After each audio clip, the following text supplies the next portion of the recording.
And where do you think you're going? Did you think I wouldn't find out? I know what you did to my brother. Struck him down in his prime in a meaningless show of power. I can't let such a heinous act go unpunished. I swore vengeance that day.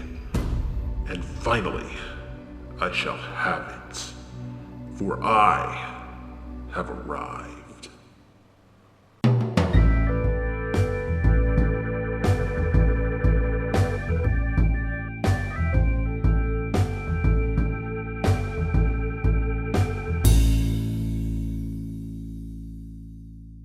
When the Super Robot Chogokin line first announced that it was doing Sentai Robos, I can't think of anyone who didn't think of this one first, and after several great Sentai releases, they've finally gotten around to it. This is SRC Daizyujin.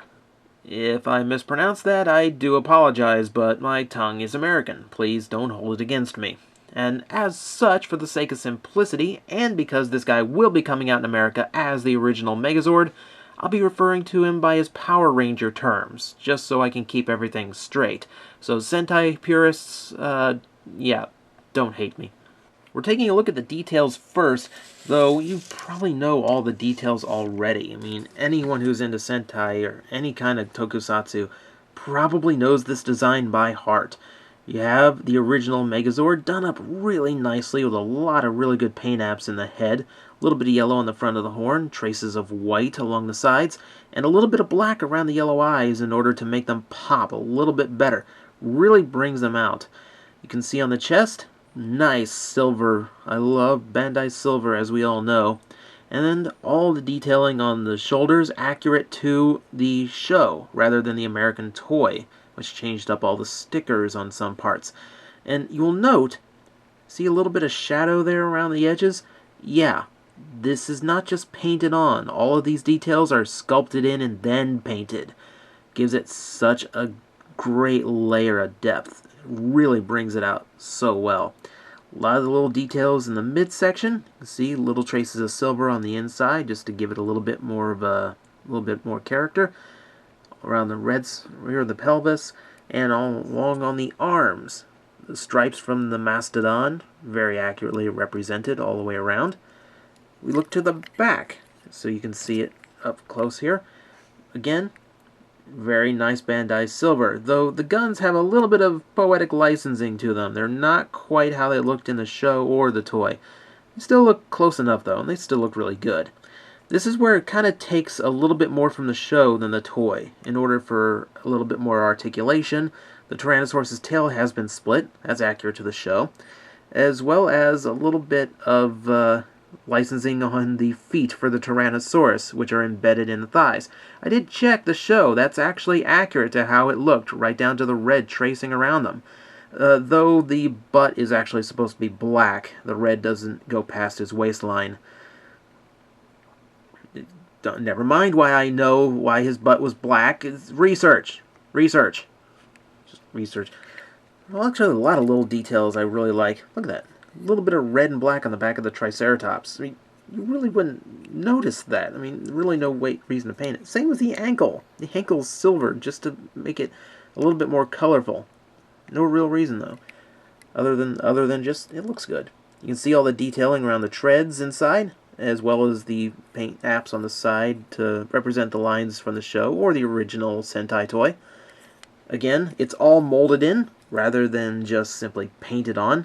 Nice that they didn't go for that shortcut. Really, really love all this. There's the Saber-Tooth Tiger with very sharp teeth. These things will draw blood. Careful. And the Triceratops with horns that don't detach, so you won't lose them and drop the collector's value to nil. A little bit of poetic licensing with some of the details. These are a little bit thinner than they were in the show or toy, but it keeps his proportions from looking a little bit too squat, so that's good. The only real detail I can hold against it is the side plate there, which doesn't have the color of the version from the show. I can't even remember. No, the toy didn't even have that detail at all, so it's a little bit of annoyance. Not that big of a deal, though. I mean, it makes up for it in so many other ways. I mean, Let's take a look at the top here, just the top of the torso. You see those lines molded in? It's very hard to see because it's gloss black. It really doesn't want to show in my lights. There we go. That's actually the shape of the Tyrannosaurus's chest and claws from the toy. That's amazing. There's like no reason they needed to mold that in, but they did. It looks amazing. It's such a small detail to include. Really cool that they did. And all around, aside from just being really accurate to the show, it still holds up. It's still a very cool design. Very, very cohesive. I mean, if it wasn't for the inexplicably blue leg, you wouldn't even be able to tell that this guy was made up from 5 separate robot animals. And it's only made better by the traces of red and yellow on the arms and legs that really pull the whole thing together and make it look like one beefy, awesome robot. And now that everyone's had a tour of the design that we've all had burned into our brains for the last 20 years, making it the most pointless observation of details ever, let's actually see the whole point of this toy line to give us a really articulated Megazord. So, at the top, ball-jointed neck on both the top and the bottom of the neck. Lots of range of motion. Always love to see it. And that means we have to go to the shoulders now, which is a bit of a problem because they squeak. Yep. Ball joints shouldn't sound like ratchet joints. That's not good. Because what you're hearing in that squeak is a ball joint that does not want to move. And by twisting the arm, I'm forcing it to move in a direction it doesn't want to go, which means I'm kind of torquing the ball joint's stem.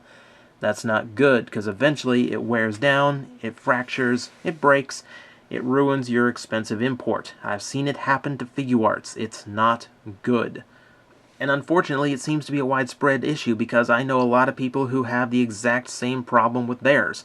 Fortunately, a little bit of lubrication is enough to fix this issue. If you have access to shock oil, for instance, just a tiny dab will do you. It'll loosen up the joint just enough to not give it that squeak, and it'll save your expensive imports.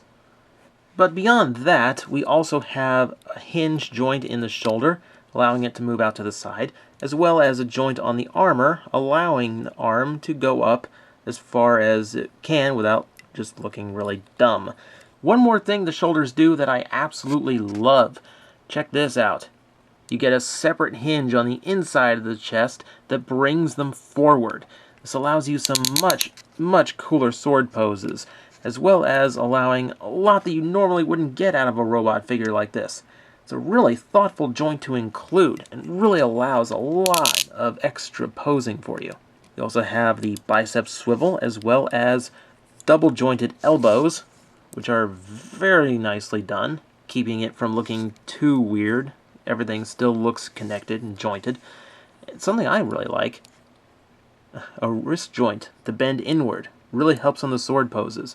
And like most of these toys with swappable hands, you've got ball jointed wrists, which is always a welcome sight. Now, the only disappointment to this is he doesn't really have much forward shoulder or forward elbow movement when this part is forward. But I took a look at the show. He's pretty stiff-armed anyway, so not really hurting anything. The waist doesn't have much motion to it, unfortunately. You see a little bit of squeak there, but not enough to really concern me. His torso does bend down, though, and if you need to go a little farther, the joint does come up and can go down and bow completely, locking back in. The hips have a lot more freedom than they look like, because all the armor does fold up around and allows you to move the legs out however you want. These joints are also really stiff, but they don't squeak, and they do eventually give way. So you've got plenty of motion in the thighs and the hips, even if it's a little bit stiff. There is a swivel there as well. Double jointed knees in a really interesting way. I love this. Look, they've actually hinged that part as a completely separate piece in order to give you double jointed knees that don't really look awkward, which is a really nice design detail. You've got the ankles ball jointed, so they rock. You can tilt them in any direction. You've also got toes that can fold up. You can see the Triceratops head has a unique joint to it.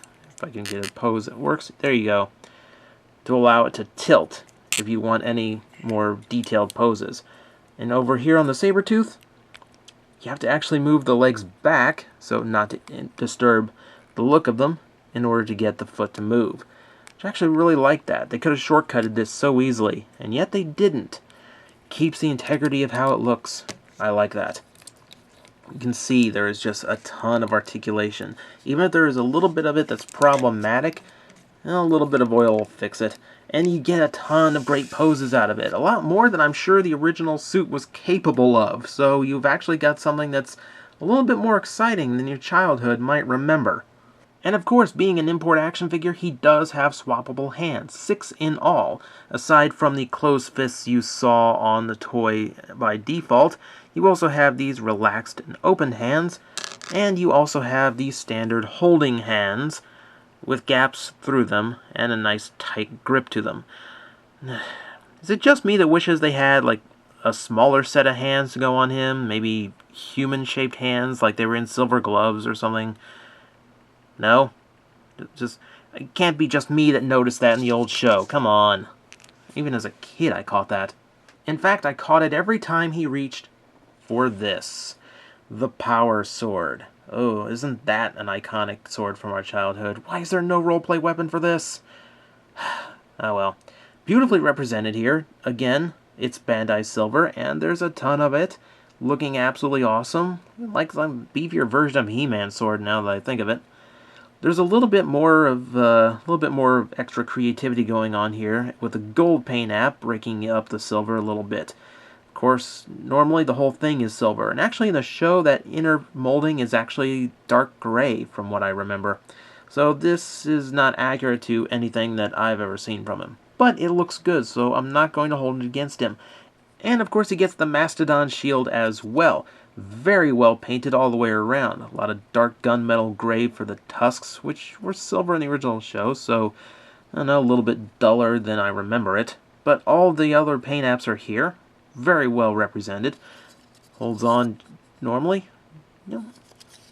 Nothing really to say about that. Looks cool. Great with the sword. Moving on. And by move on, I mean back to the sword, because I'm going to show you effect parts. And this one is awesome. Check that out.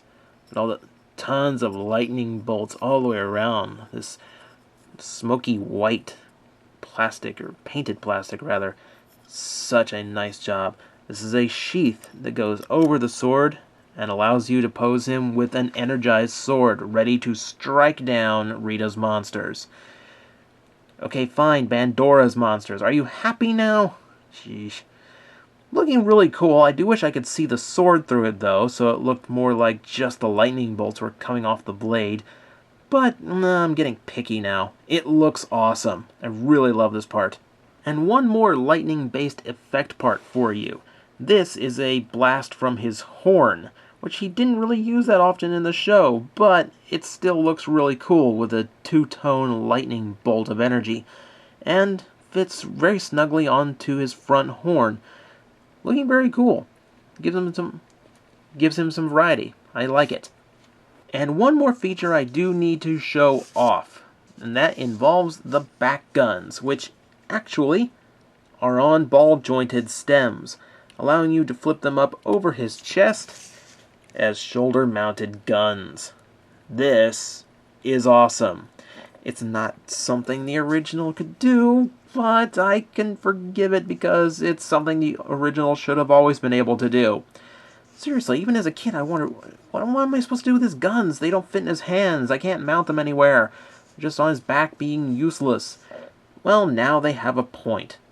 And it's a really cool one. I mean, the design's 20 years old. I mean, by now, it should have a few new tricks, shouldn't it? But let's be honest with ourselves. If you're watching my channel and you were a fan of Power Rangers growing up, then you've been eyeing this thing like a hawk already. Well, what are you waiting for? This toy is phenomenal. It's absolutely awesome. I mean, you know the routine by now. Hobby Link Japan, link below. Go buy it. This thing cannot wait. Seriously, people, it's that good. However, if you are watching this video and it is sold out when you click the link, Yeah, just wait a while. This thing has huge demand and it's brand new. It's bound to come out again.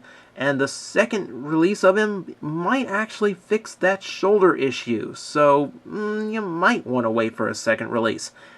Either way, it's still a phenomenal toy. I mean, whenever you pick it up, pick it up. It will not fail you.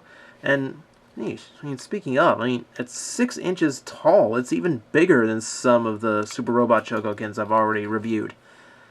Speaking of, this one has a little bit of business to attend to.